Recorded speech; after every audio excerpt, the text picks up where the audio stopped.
नमस्कार, माउन्टेन समाचारमा स्वागत छ। म सुजन चालिसे र म बिन्दु अधिकारी। सुरुमा अहिलेसम्मका मुख्य समाचार।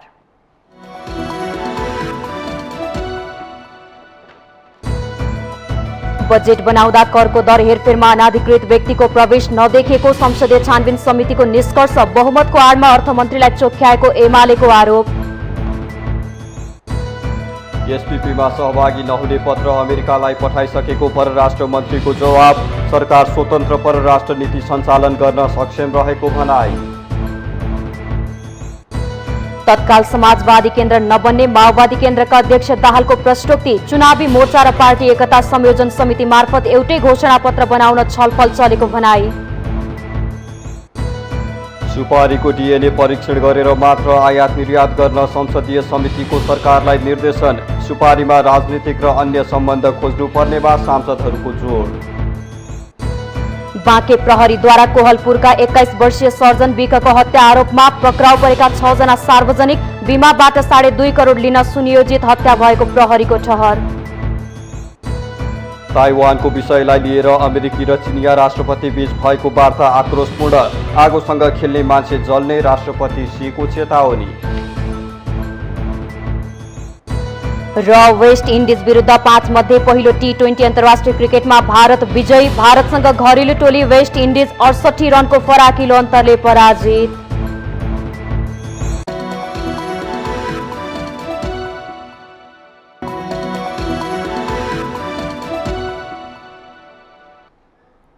अब समाचार विस्तारमा। संसदीय विशेष समितिले चालू आर्थिक वर्षको बजेट बनाउँदा करको दर निर्धारणमा अनधिकृत व्यक्तिको प्रवेश गरेको नदेखिएको निष्कर्ष निकालेको छ।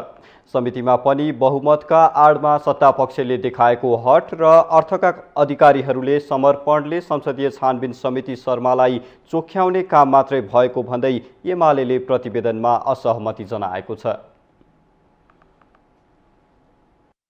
बजेट निर्माणमा अनधिकृत व्यक्ति संलग्न गराएको आरोप लागेका निवर्तमान अर्थमन्त्री जनार्दन शर्मामाथि छानबिन गर्न गठित संसदीय विशेष समितिले शुक्रबार प्रतिनिधि सभामा लिखित प्रतिवेदन बुझाएको छ। संसदमा प्रस्तुत प्रतिवेदनमा करका दर हेरफेर गराएको आरोप लागेका तत्कालीन अर्थमन्त्री शर्मालाई संसदीय विशेष समितिले सफाई दिएको छ। समितिले करको दर निर्धारणमा अनधिकृत व्यक्तिको प्रवेश गरेको नदेखिएको निष्कर्ष निकालेको छ। उता प्रमुख प्रतिपक्षी दल नेकपा एमालेले भने समितिमा बहुमतका आडमा सत्तापक्षले देखाएको हट र अर्थका अधिकारीहरूको समर्पणले संसदीय छानबिन समिति शर्मालाई चोख्याउने कर्मकाण्डमा सीमित भएको ठहर गरेको छ। उहाँहरूको एक थरीको निष्कर्ष चाहिँ अब सीसीटीभी फुटेजमा पनि देखिएन, अरू सोधेका मान्छेहरूले पनि त्यो कुरा नभनेपछि होइन भन्ने नै भयो भन्ने भयो। उहाँहरूको सुरुदेखि नै त्यही लाइनमै प्रस्तुति भयो।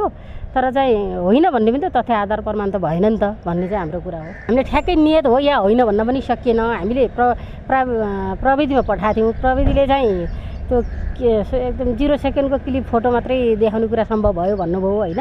हामीले यो पूर्ण रूपमा रिटाइप भयो भने त्यो बेलाको भिजुअल एउटा भिडियोसहित हेर्न सकियो भने नआएको पनि हुनसक्छ, आएको पनि हुनसक्छ, तर नहेरिकन त भन्न सकिएन नि त। त्यसैले गर्दाखेरि त्यो प्रविधि नै पूर्ण रूपमा सफल भएन भन्ने लाग्छ मलाई त। समितिको प्रतिवेदनमा प्रहरीको डिजिटल फोरेन्सिक ल्याबमा सीसीटीभीको हार्ड डिस्क पठाउँदा जेठ 14 र 15 गतेको 51वटा सिग्नल फ्रेमका क्लिपहरू प्राप्त हुन आएको, तर त्यहाँ स्पष्ट दृश्यहरू नदेखेको हुँदा व्यक्तिको पहिचान हुन नसकेको उल्लेख गरिएको छ। हामीले जुन समय सीमा थियो त्यो भित्र पुरा गरेर पठाए।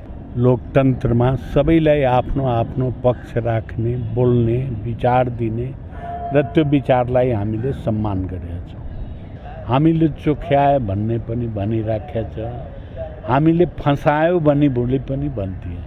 अब यो कुरालाई जनताले मूल्याङ्कन गर्छ, प्रतिवेदन हेर्छ, तपाईहरू जनतामा प्रकाशित गर्नुहुन्छ, थाहा पाइहालिन्छ नि हामीले के गरे हौँ। एमालेले समितिको प्रतिवेदनमा राखेको निष्कर्षमा असहमति त जनाएको छ, तर आफै छानबिन समितिमा बसेर ठोस प्रमाण कसरी जुटाउन सकिन्छ भनेर गहिराईमा भने पुग्न सकेको देखिँदैन।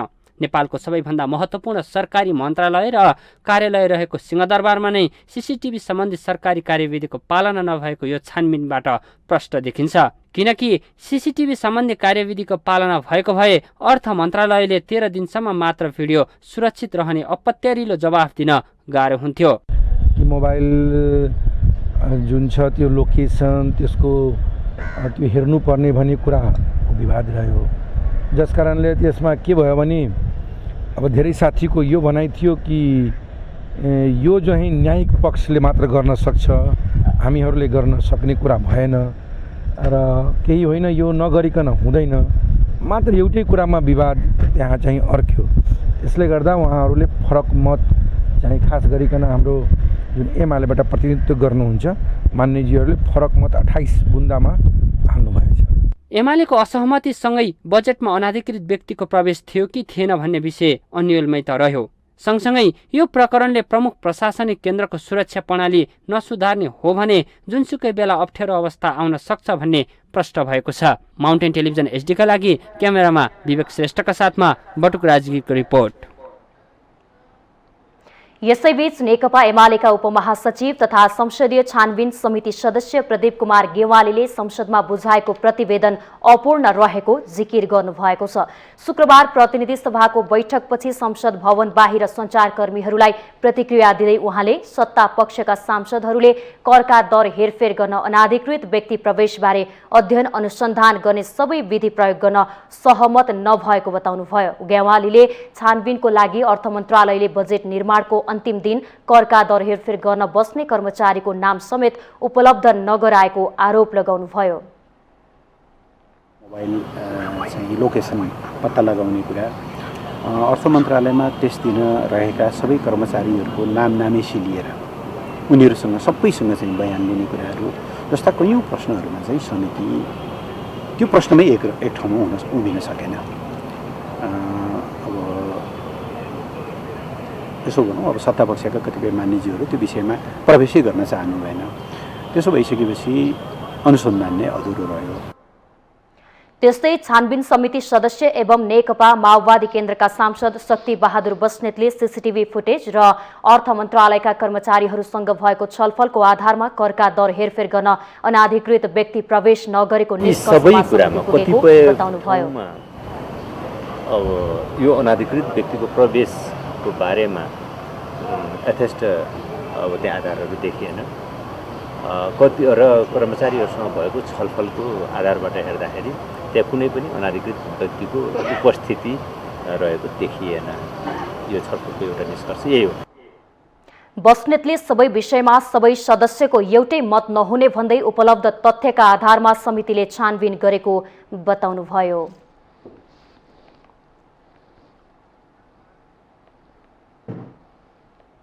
सरकारले स्टेट पार्टनरशिप प्रोग्राम एसपीपीलाई अघि नबढाउने लिखित जानकारी अमेरिकालाई गत साउन 9 गते नै दिएको बताएको छ। शुक्रबार प्रतिनिधि सभा बैठकमा एसपीपीको विषयमा संसदलाई जानकारी दिँदै परराष्ट्र मन्त्री डाक्टर नारायण खड्काले साउन 9 गते नै अमेरिकी सरकारलाई लिखित जानकारी गराएको जानकारी दिनुभयो। उहाँले असार 6 को मन्त्री परिषद बैठकले एसपीपी अघि नबढाउने निर्णय गरे पनि आन्तरिक परामर्श आवश्यक भएकाले केही समय लागेको स्पष्ट पार्नुभयो। मन्त्री खड्काले मन्त्री परिषदले गरेको निर्णयहरूका विषयमा सांसदहरूले शङ्का व्यक्त गर्नु अस्वाभाविक भएको टिप्पणी समेत गर्नुभयो। एसपीपी अघि नबढाउने विषयमा नेपाल सरकारको दृष्टिकोण स्पष्ट रहेको भन्दै उहाँले गठबन्धन सरकार स्वतन्त्र सन्तुलित परराष्ट्र नीति सञ्चालनका लागि सक्षम रहेको दावी गर्नुभयो। नबढाउने निर्णय गरेको लिखित रिटन रिप्लाई को जानकारी अमेरिकी सरकार समक्ष पठाएको जानकारी सम्मानित सदनमा सम्मान्य सभामुखज्यू मार्फत जानकारी गराउन चाहन्छु। मन्त्री खड्काले सांसद सभामुख तथा विभिन्न समितिहरूले समेत जानकारी माग गरेकाले संसदमा जानकारी गराएको भन्दै विभिन्न निकायहरूबीच एसपीपी अगाडि नबढाउने विषयमा छलफल गर्नु परेकाले केही समय लागेको स्वीकार गर्नुभयो।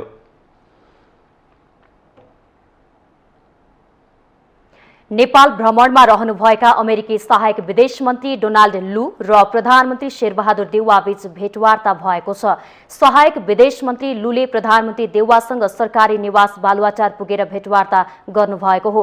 सो क्रममा नेपाल र अमेरिका बीचको द्विपक्षीय सम्बन्ध तथा अमेरिकाले नेपालको आर्थिक विकासमा गरेको सहयोगको विषयमा कुराकानी भएको प्रधानमन्त्री देउवाले ट्विटर मार्फत जानकारी दिनुभएको छ। प्रधानमन्त्री देउवाले ट्विट गर्दै उक्त भेटवार्तामा नेपाल अमेरिका मैत्रीपूर्ण र सहयोगी सम्बन्धका बारेमा विचार आदान प्रदान भएको उल्लेख गर्नुभएको छ। म अमेरिकाको निरन्तर विकास सहयोगका लागि धन्यवाद दिन्छु र उच्च स्तरको आर्थिक संलग्नताको अपेक्षा गर्दछु, प्रधानमन्त्री देउवाको ट्विटमा लेखिएको छ। त्यसअघि लूले शुक्रबार नै परराष्ट्र मन्त्री नारायण खड्कासँग पनि भेटवार्ता गर्नुभएको थियो। उहाँहरू बीच सिंहदरबार स्थित परराष्ट्र मन्त्रालयमा भेटवार्ता भएको हो। काठमाडौँ स्थित अमेरिकी राजदूतावासका अनुसार दुवै भेटवार्तामा अमेरिका र नेपाल बीचको सम्बन्धका विषयमा छलफल भएको जनाएको छ।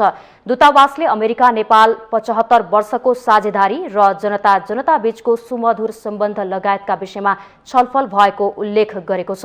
परराष्ट्र मन्त्रालयका अनुसार मन्त्री खड्कासँगको भेटवार्तामा दुवै पक्षको विकास सहयोग, आर्थिक सहयोग, खाद्य सुरक्षा र कोभिड-19 विरुद्धको खोप लगायतका विभिन्न क्षेत्रमा छलफल गरेको जनाएको छ। नेपाल भ्रमणमा रहनुभएका दक्षिण तथा मध्य एसिया सम्बन्धी अमेरिकी सहायक विदेश मन्त्री डोनाल्ड लूले आफ्नो पहिलो नेपाल भ्रमणको बारेमा स्मरण गर्नुभएको छ। अमेरिकी दूतावासले आफ्नो ट्विटरमा शुक्रबार सार्वजनिक गरेको भिडियोमा सहायक मन्त्री लूले आफ्नी प्रेमिकासँग 1993 मा भारतको दार्जिलिङ हुँदै नेपाल आएको स्मरण गर्नुभएको हो। Namaste, Nepal. I'm Don Liu. I first visited Nepal in 1993, and I'm back today as Assistant Secretary of State for this region. When I was here almost 30 years ago, I fell in love with a young woman who is now my wife. And we've been married for almost 26 years. We have 2 beautiful kids, both of whom have names inspired by our time in South Asia, Alia and Kipling. We started our trip in Darjeeling, and we took a motor rickshaw across the border into Nepal. And from the border, we took public buses through the Terai to the Chitwan National Park, to Janakpur, and on to Kathmandu. And we have to sheepishly admit to our kids that it was so hot that we often rode on the tops of the buses. And then we tell them never to do that. In Chitwan, we rode in a Jeep through the national park to look for the fierce Arna buffalo. And in Janakpur, we were there during Diwali. And I'll never forget crossing a river near Janakpur and seeing women floating oil lamps into the water to celebrate the holiday. It was beautiful. And in Kathmandu, we toured the amazing treasures of Patan and tasted some of the best food in the world. Last night, I had some amazing veg momos, and later today, I'll be keeping my eye out for some tasty Newari treats. Nepal is a place that will always be close to my heart because this is where I first fell in love. Namaskar. नेकपा माओवादी केन्द्रका अध्यक्ष पुष्पकमल दाहालले तत्काल समाजवादी केन्द्र नबन्ने स्पष्ट गर्नुभएको छ। शुक्रबार प्रेस सेन्टर नेपालको केन्द्रीय समिति बैठकलाई सम्बोधन गर्दै अध्यक्ष दाहालले तत्काल समाजवादी केन्द्र नबन्ने स्पष्ट गर्नुभएको हो। उहाँले सञ्चार माध्यममा आएका समाजवादी केन्द्र बन्दैन भन्ने समाचारको खण्डन गर्दै समाजवादी केन्द्र बनाइहाल्नका लागि आफूहरूले छलफल नगरेको उल्लेख गर्नुभयो। उहाँले चुनावी मोर्चा बनाउने र पार्टी एकता संयोजन समिति बनाएर एउटै घोषणापत्र बनाउने विषयमा भने छलफल चलेको अध्यक्ष दाहालले बताउनुभयो।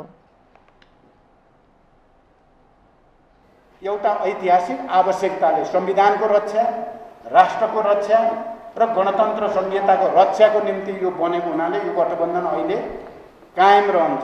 प्रदेश सङ्घको निर्वाचन सम्म मात्रै होइन, यसको आवश्यकता र औचित्य रहँदासम्म यो कायम रहिराख्छ, कुनै दुविधा नपाल्नु होला।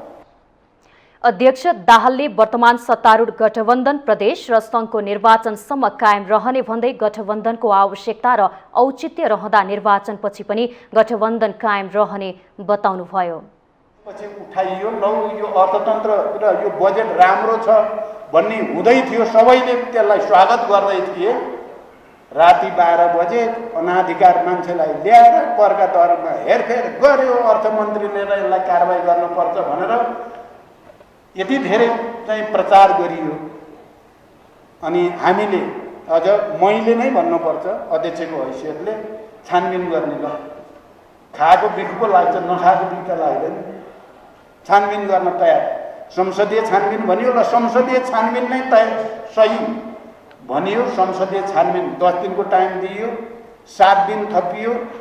आज चाहिँ छानबिन समितिले बुझाए उहाँ निर्दोष हुनुहुन्छ, केही प्रमाण छैन। अब प्रमाणित भइसक्यो है, भर्खरै त्यो घोषणा भयो कि उहाँ अर्थ मन्त्रालयको त्यस्तो कुनै गल्ती भएको छैन भन्ने छानबिन समितिको रिपोर्ट बुझ्यो। अध्यक्ष दाहालले पूर्व अर्थमन्त्री जनार्दन शर्माले अनाधिकृत व्यक्तिलाई ल्याएर करको दर हेरफेर नगरेको प्रमाणित भएको उल्लेख गर्नुभयो।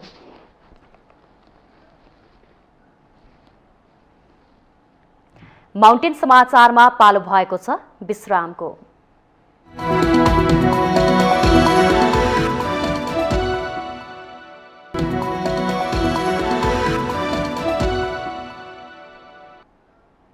विश्रामपछि स्वागत छ। अब बाँकी समाचार। नेपालबाट विदेश निर्यात हुने सुपारीको डीएनए परीक्षण गर्नुपर्ने भएको छ। शुक्रबार राष्ट्रिय सभाको दिगो विकास तथा सुशासन समितिको बैठकले सुपारी र उत्पादन भएको स्थान परीक्षण गर्न सरकारलाई निर्देशन दिएको हो। पछिल्लो समय इजाजतभन्दा बढी सुपारी विदेश निर्यात हुन थालेको गुनासो बढ्दै गएपछि समितिको शुक्रबारको बैठकमा छलफलपछि सुपारीको डीएनए परीक्षण गरेर मात्र आयात निर्यात गर्न निर्देशन दिइएको हो।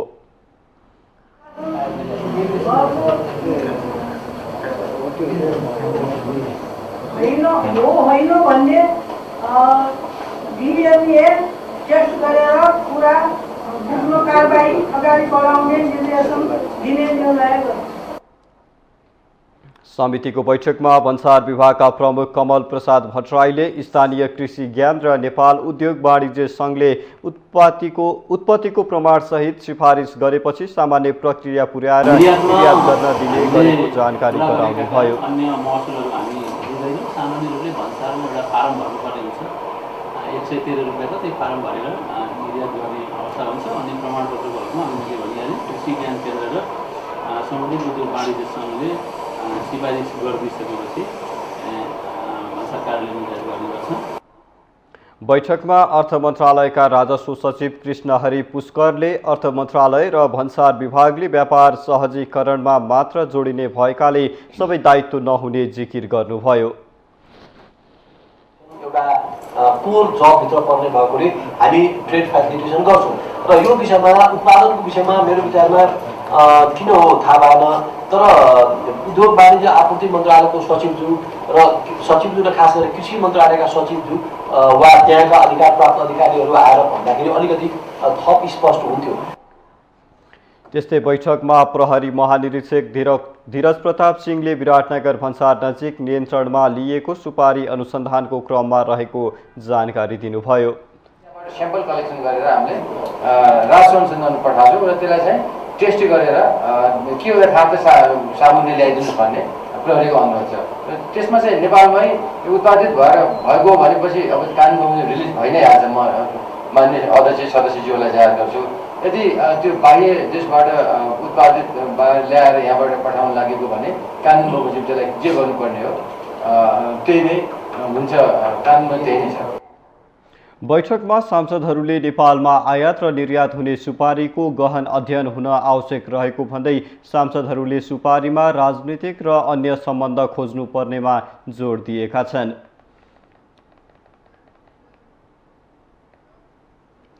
योजनाबद्ध रूपमा व्यक्तिको हत्या गरी बीमा कम्पनीबाट 2 करोड 50 लाख रुपैयाँ भुक्तानी लिएको गिरोहलाई प्रहरीले पक्राउ गरेको छ। बाँके कोहलपुरका 21 वर्षीय सर्जन विकको हत्या गरेको आरोपमा पक्राउ परेका 6 जनालाई केन्द्रीय अनुसन्धान ब्युरोले बिहिबार काठमाडौँमा सार्वजनिक गरेको छ। ठूलो रकमको बीमा गरेर विकको हत्या गरी भुक्तानी समेत लिइसकेको आरोपमा 2 महिला र 4 जना पुरुषलाई सार्वजनिक गरेको छ।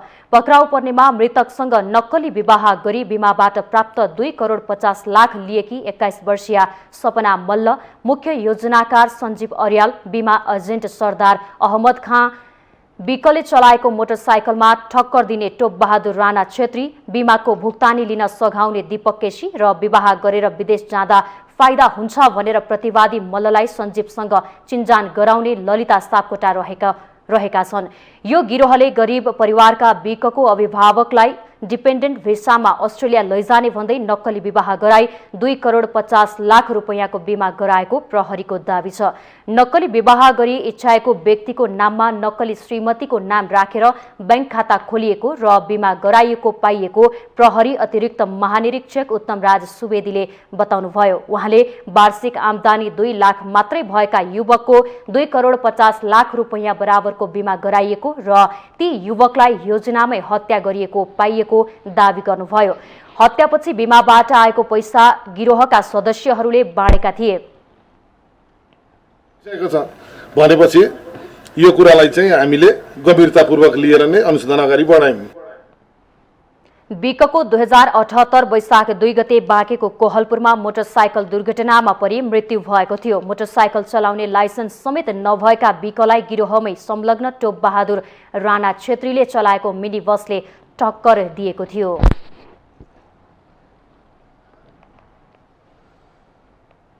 कोरोनाको तेस्रो लहर पार गरिसकेको नेपालमा फेरि कोरोना संक्रमण उकालो लागेको छ। दैनिक 500 भन्दा बढी संक्रमितहरू थपिँदै जाँदा कतै नेपालमा चौथो लहर सुरु भइसकेको आशंकाले आम नागरिकमा त्रास बढेको छ। एकातिर कोरोना संक्रमितहरू बढिरहेका छन्, अर्कोतर्फ नागरिक नै जनस्वास्थ्यका मापदण्ड पालना गर्न छाडिसकेका कारण जोखिम अझै बढेको छ। पछिल्लो केही दिनदेखि नेपालमा कोरोना संक्रमण बढिरहेको छ। छिमेकी मुलुकमा कोरोना संक्रमण बढेपछि नेपालमा पनि बढ्ने यसअघिको क्रमले अहिले पनि निरन्तरता पाउने देखिन्छ। छिमेकी मुलुक चीनमा कोरोना संक्रमण बढेको मात्र छैन, केही स्थानमा लकडाउन समेत गरिएको छ। नेपालमा कोरोना संक्रमण न्यून जस्तो भएको अवस्थामा फेरि संक्रमितहरूको संख्या बढ्दै जाँदा चौथो लहरको त्रास पैदा भएको छ। कोरोना संक्रमण बढिरहेको बेला आम नागरिकले जनस्वास्थ्यका मापदण्डमा कतिको लापरवाही गरेका छन् भन्ने कुरा सरकारी कार्यालयमा सेवाग्राहीको भिडलाई हेरे पुग्छ। आम नागरिक जोखिमको आकलन गरी न त सचेत छन्, न भिडभाड कम गर्दै कार्यालयहरूले सेवा दिन नै सकेका छन्।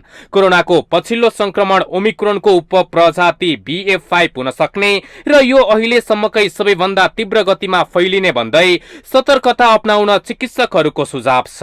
ओमिक्रोन भेरिएन्टकै नयाँ उपप्रजाति BF5 सायद दोषी जस्तो लाग्छ, किन भन्दाखेरि त्यो पुष्टि भएको अवस्था छ र विगतमा जुन देखिरहेको थियो, जुन बेला स्थिर अवस्था थियो, त्यसले अचानक पनि ट्विस्ट गरेको जस्तो चाहिँ मलाई लाग्दैन। यो नयाँ उपप्रजाति हुनुपर्छ भन्ने मलाई लाग्दछ।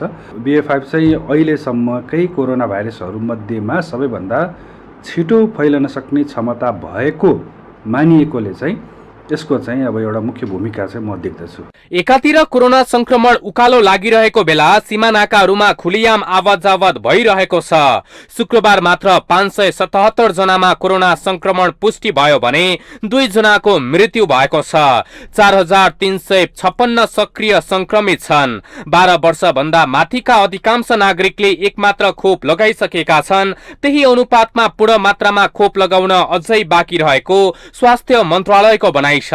मन्त्रालयले खोप लगाएकालाई कोरोनाको जोखिम कम हुने भन्दै सबैलाई खोप लगाउन अनुरोध गरेको छ। सबै कुरा थाहा पाएर नि बुझ पचाउने अथवा थाहा नपाउने अथवा जोखिमको आकलन गरेर त्यसअनुसार व्यवहार गर्न नसक्ने हुनुहुन्छ, नगरिरहनु भएको छ हुनुहुन्छ भने उहाँहरू सबैलाई विनम्र अनुरोध के हो भने कोभिड-19 संक्रमण भएर हुने जटिलता तपाईँ हामी खोप लगाएका व्यक्तिलाई त कम हुन्छ, सुरक्षित हुनुहुन्छ, तर खोप नलगाएका व्यक्तिहरूलाई एकदमै धेरै जटिलता छ।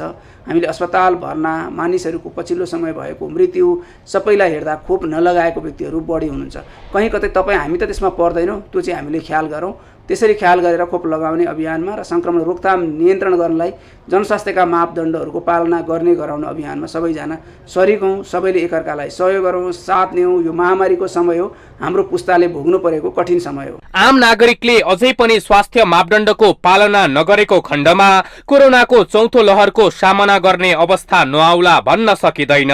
एकातिर आम नागरिकले जनस्वास्थ्यका मापदण्डसँगै खोप लगाई आफ्नो कर्तव्य पूरा गर्नुपर्छ, अर्कोतर्फ छिमेकी मुलुकहरूमा संक्रमितहरूको संख्या बढ़िरहेको वास्तविकताले जिम्मेवार निकाय थप सजग हुनु आवश्यक रहेको सन्देश दिएको छ। माउन्टेन टेलिभिजन एसटीका लागि नवराज पौडेलको रिपोर्ट।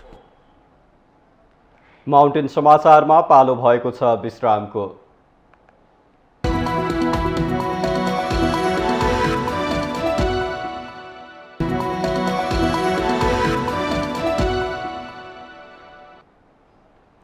विश्रामपछि स्वागत छ। अब बाँकी समाचार।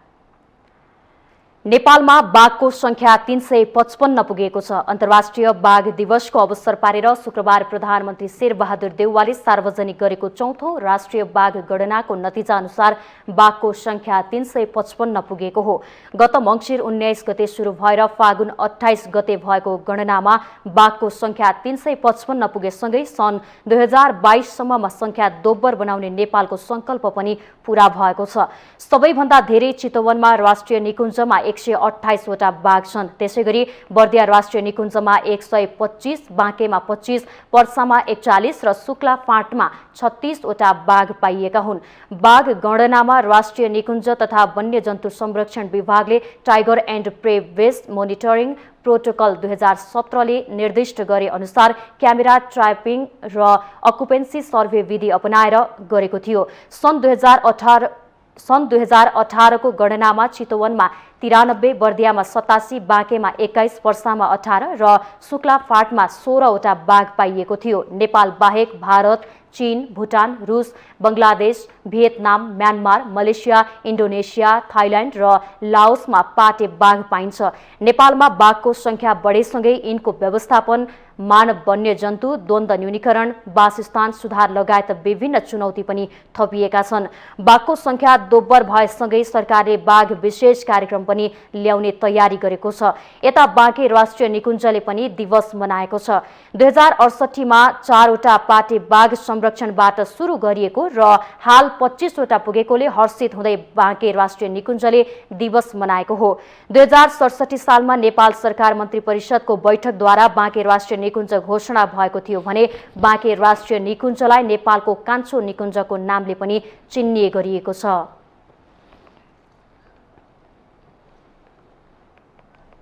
कोरोना महामारीको तीनवटै लहरमा स्वास्थ्य कर्मीहरू आफ्नो ज्यान जोखिममा राखेर 24 घण्टा बिरामीको सेवामा खटे।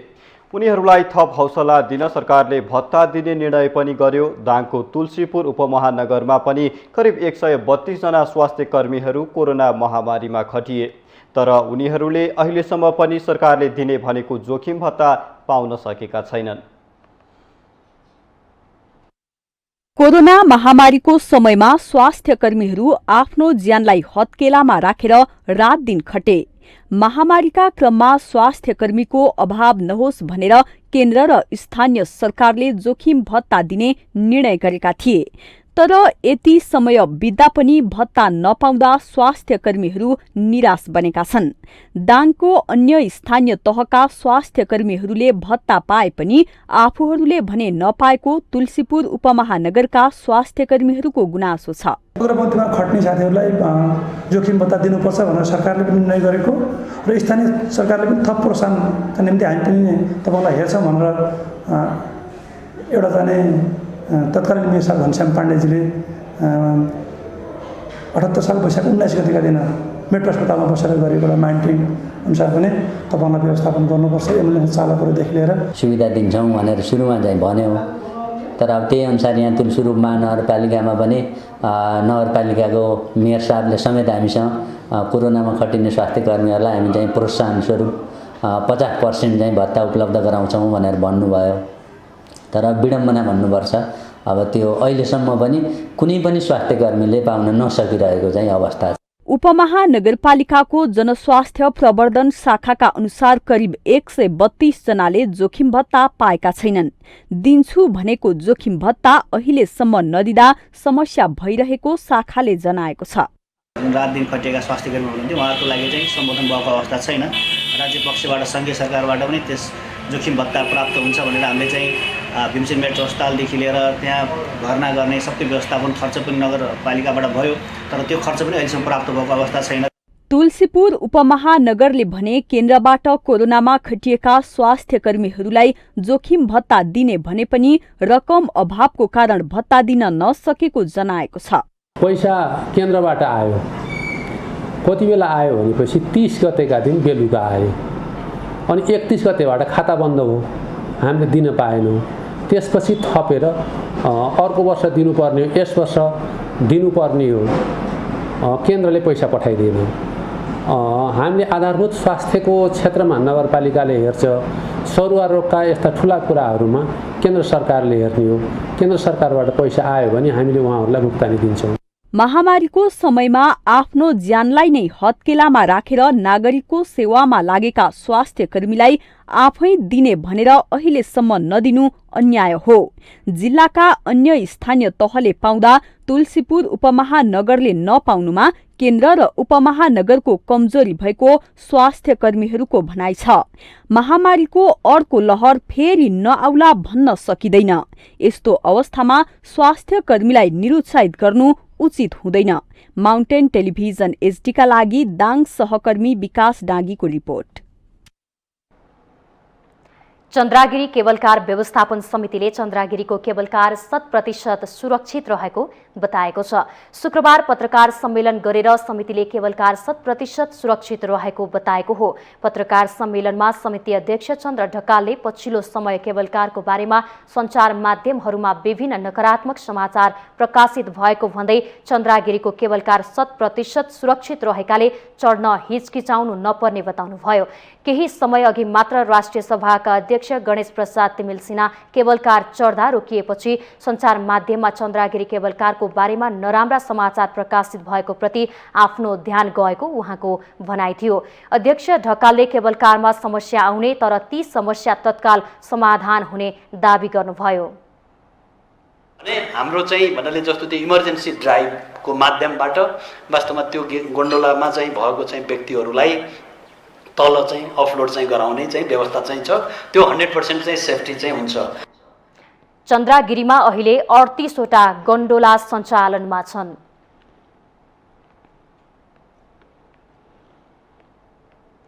नेपाल अलैँची व्यवसायी महासंघले उहाँ अलैँची अभियान सुरु गरेको छ। कृषि मन्त्रालय प्रदेश नम्बर 1 र स्विस सरकार विकास सहयोग एसडीसीको सहयोग र होटल एसोसिएसन अफ नेपाल संघको सहकार्यमा अभियान सुरु गरिएको हो। घरेलु तथा व्यावसायिक उपभोक्तामा नेपाली अलैँचीको प्रयोग र उपभोगमा सचेतना अभिवृद्धि गर्न अभियान केन्द्रित रहने अभियानका ब्रान्ड एम्बेसडर सन्तोष शाहले बताउनु भएको छ। अलैँचीको बारेमा अवेरनेस, यसको जानकारी बढाउने र नेपालमा अलैँचीको खपत बढाउने दुईटा मुख्य उद्देश्य छ। यसको एउटा यसको बारेमा जानकारी होस्, नेपालमा हुन्छ, नेपालीको हो, नेपाली इन्ग्रिडियन्ट्स हो, यस्तो कुराहरू र नेपालमै हुन्छ धेरै कुराहरू यो हुन्छ भनेर त्यसको जानकारी बढाउनु पुरै नेपालमा। नेपालमा विश्व बजारको 6600 टन अलैँची उत्पादन हुने गरेको छ। पूर्वी पहाडी जिल्लाका कृषकहरूको आम्दानीको मुख्य स्रोतका रूपमा रहेको अलैँचीको प्रयोग घरेलु बजारमा बढ्न नसक्दा भारत लगायतका मुलुकबाट आयात हुने सुकुमेलले प्रतिस्थापन गरिरहेको छ। सहकारी संस्थाका सञ्चालकले 40 लाख रुपैयाँ बढी रकम लिएर फरार भएपछि सुनसरीका बचतकर्ताहरूको बिचल्ली भएको छ। 4 वर्ष बित्दा समेत आफूहरूले जम्मा गरेको बचत सहकारीबाट फिर्ता नपाएको भन्दै उनीहरू आन्दोलनमा उत्रिएका हुन्। आन्दोलित बचतकर्ताले पूर्व पश्चिम राजमार्गको भण्डाबारी खण्डमा सडक अवरोध गरेर प्रदर्शन गरेका छन्। उनीहरूले भान्टाबारी बचत तथा ऋण सहकारी संस्था लिमिटेडका सञ्चालकले 300 बढी बचतकर्ताको रकम लिएर फरार भएको आरोप लगाएका छन्। पासबुक सहित बन्द रहेको कार्यालय अगाडि भेला भएका बचतकर्ताहरूले बचत गरेको रकम अविलम्ब फिर्ता नपाए आन्दोलन थप चर्काउने चेतावनी दिएका छन्। उनीहरू चाहिँ बीचमै ब्याङ्क बन्द गरेर यहाँको लगभग 30-40 लाख रुपियाँ जति लिएर फरार भइसक्यो। अब यिनीहरूको घर जाँदा घरमा भेट्दैनन्, बोलाउँदा आउन मान्दैनन्।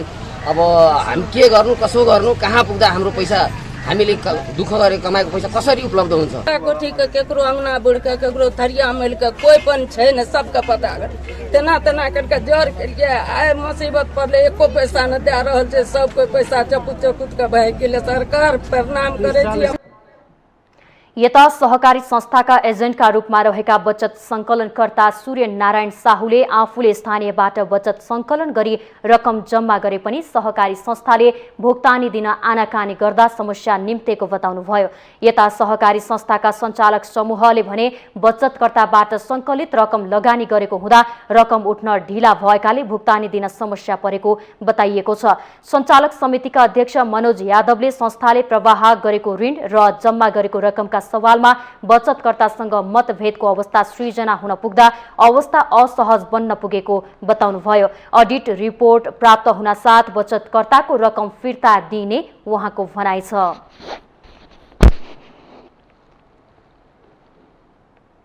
लामो समयदेखि विराटनगरमा भाडामा बस्दै आएको पूर्वाञ्चल विश्वविद्यालयको केन्द्रीय कार्यालय मोरङ सुन्दर हरैसाको गोठ गाउँमा आफ्नै भवनमा सरेपछि अहिले सेवा प्रभावकारी हुन थालेको छ।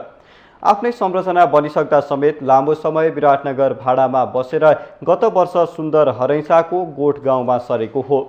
केन्द्रीय कार्यालय गोठगाउँमा सरेपछि आर्थिक रूपमा विश्वविद्यालयलाई फाइदा मात्र भएको छैन, प्रयोगविहीन भौतिक संरचना समेत उपयोगमा आएर सेवा प्रवाह प्रभावकारी भएको जनाइएको छ। पर्याप्त पूर्वाधार भएर पनि पूर्वाञ्चल विश्वविद्यालयको केन्द्रीय कार्यालय, डिन कार्यालय र सेवा आयोग विराटनगरबाट गत वर्ष मात्र मोरङको सुन्दर हरैसा नगरपालिकाको गोठ गाउँमा सर्यो।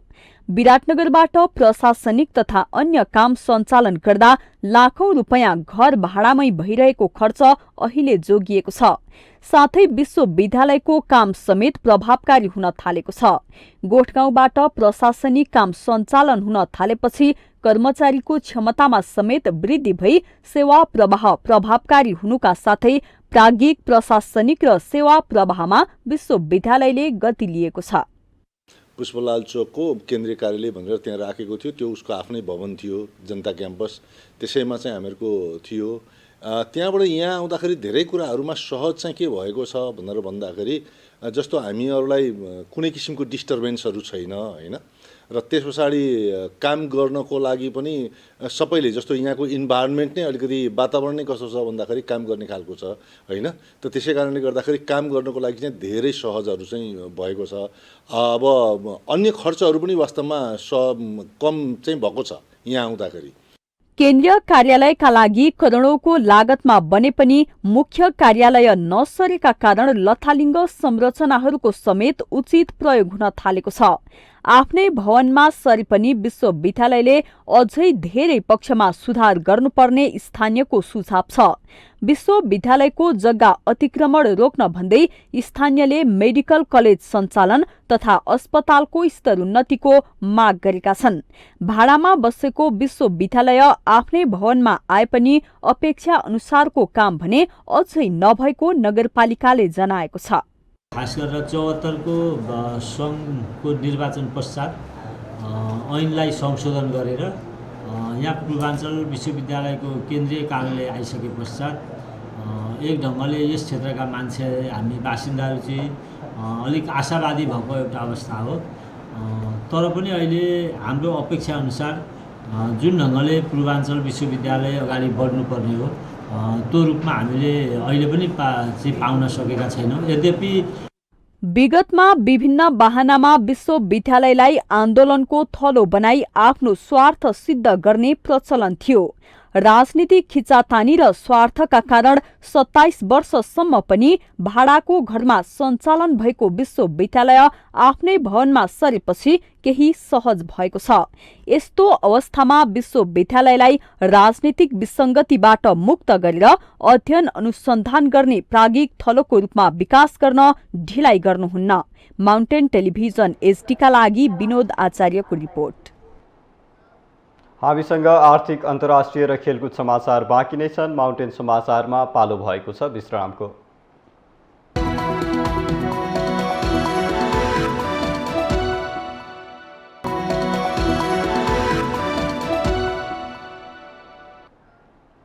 विश्रामपछि स्वागत छ। अब पालो आर्थिक समाचारको।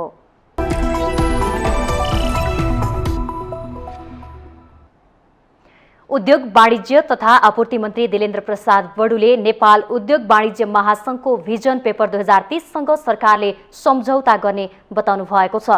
शुक्रबार 28औं कार्गो दिवसका अवसरमा नेपाल फ्रेड फरवार्ड एसोसिएसन नेफाले ललितपुरमा आयोजना गरेको कार्यक्रममा मन्त्री बडुले यस्तो बताउनु भएको हो। उहाँले उद्योग वाणिज्य महासंघले निकालेको भिजनले औल्याएका केही विषयहरूमा सरकारले आगामी हप्ता सम्झौता गर्ने तयारीमा रहेको बताउनुभयो। मन्त्री बडुले नेपालको लजिस्टिक नीति अन्तिम चरणमा पुगेको भन्दै सरकारले अन्तर्राष्ट्रिय व्यापार सहजीकरणको लागि नीतिगत क्षेत्रमा समेत निरन्तर काम गरिरहेको उल्लेख गर्नुभयो। अन्तर्राष्ट्रिय व्यापार सहजीकरणको लागि नीतिगत क्षेत्रमा समेत निरन्तर काम भइरहेको छ। नेपालको लजिस्टिक पोलिसीको मस्यौदा मन्त्रीपरिषदमा पुगिसकेकोले अन्तिम चरणमा पुगेको छ। एफएनसीसीआई को भिजन 2030 ल्याएका केही विषयहरू मन्त्रालयले आगामी हप्ता एमओयू गर्ने तयारीमा रहेको छ। कार्यक्रममा नेपाल उद्योग वाणिज्य महासंघका अध्यक्ष शेखर गोल्छाले नेपाल राष्ट्र बैंकले सार्वजनिक गरेको मौद्रिक नीति उद्योगी व्यवसायीहरूको लागि सहज नभएको टिप्पणी गर्नुभयो। मौद्रिक नीति कसिलो आएकाले व्यवसायीहरूका लागि सहज नभएको उहाँको भनाइ थियो।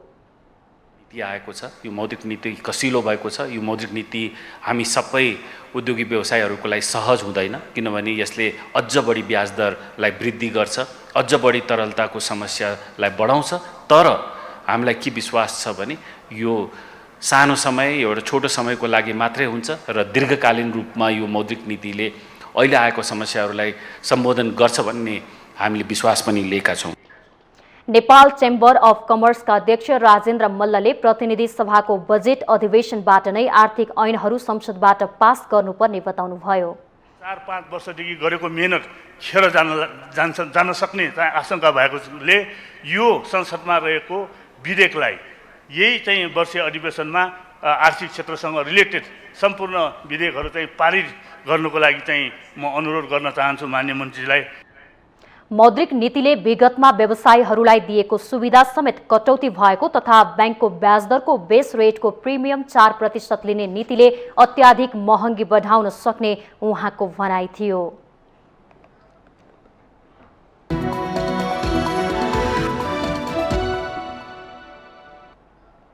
विश्रामपछि स्वागत छ। हामी माउन्टेन समाचारको अन्त्यमा आइपुगेका छौं। जाँदा जाँदै मुख्य समाचार पुनः एकपटक।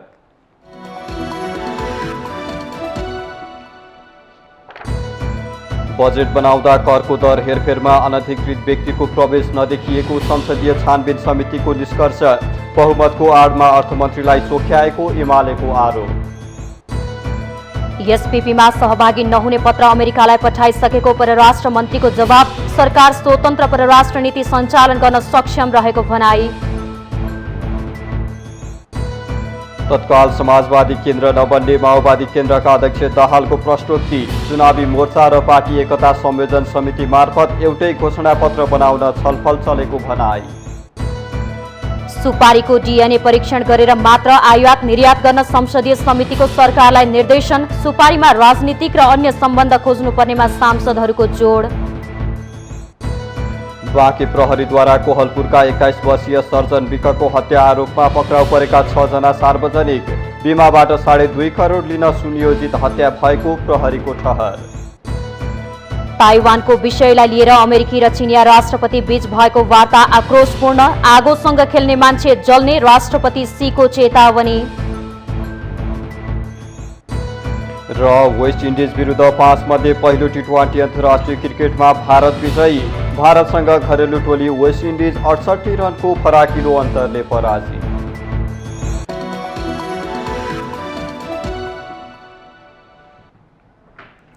अहिलेलाई माउन्टेन समाचार सकियो। सत्य, तथ्य र निष्पक्ष समाचारका लागि माउन्टेन टेलिभिजन HD हेर्दै रहनुहोला। नमस्कार।